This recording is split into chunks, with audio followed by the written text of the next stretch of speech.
quelles que soient les persécutions, la misère et l'errance. Pour ma mère, il s'agissait davantage d'un attachement aux valeurs pour lesquelles, au long de leur longue et tragique histoire, les Juifs n'avaient cessé de lutter. La tolérance, le respect des droits de chacun et de toutes les identités, la solidarité.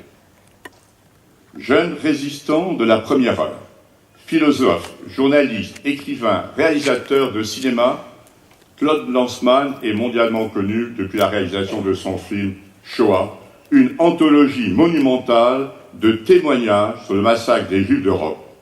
Selon Yad Vashem, cette œuvre, je cite, constitue un changement tectonique sans précédent dans la manière de faire vivre la mémoire de l'Holocauste.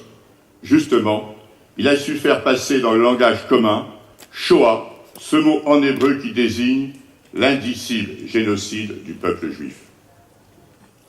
Aujourd'hui, nous restons orphelins d'un Elie Wiesel, d'une Simone Weil, d'un Claude Lanzmann, mais il nous reste leurs leçons de vie, leur détermination, leur courage, leur révolte, leur résistance, leur ténacité envers notre ennemi commun, l'antisémitisme, le rejet et la haine de l'autre.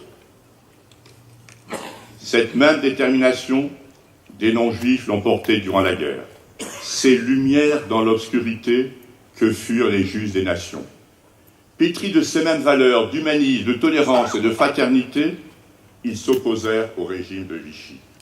Nous leur rendons hommage en même temps que nous inclinons devant les victimes des crimes commis par le régime de Vichy. Comme le disait Simone Weil le 18 janvier 2007 au Panthéon, je la cite, « Les Juifs de France pensaient avoir simplement traversé l'histoire. En réalité, ils l'ont écrite. De toutes les voix de la guerre, leur voix était celle que l'on en entendait le moins, à peine un murmure qu'il fallait souvent solliciter. » Simone Weil a raison. Les Juifs étaient le plus souvent des personnes modestes, qui ne sont guère considérées comme des héros, mais plutôt comme des personnes normales, qui ont accompli un geste qui leur semblait normal. Elles ont simplement considéré le persécuté comme un frère ou une sœur. Et leur résistance ce jour-là revêtait les habits de lumière, ceux de l'humanité. Dans le judaïsme, il existe 3 dimensions indissociables. La pensée, la parole et l'action. Que nous chérissions la détermination, la solidarité, la fraternité et l'esprit de résistance de ces héros. Que nous gardions en mémoire le témoignage vivant de ces femmes et de ces hommes.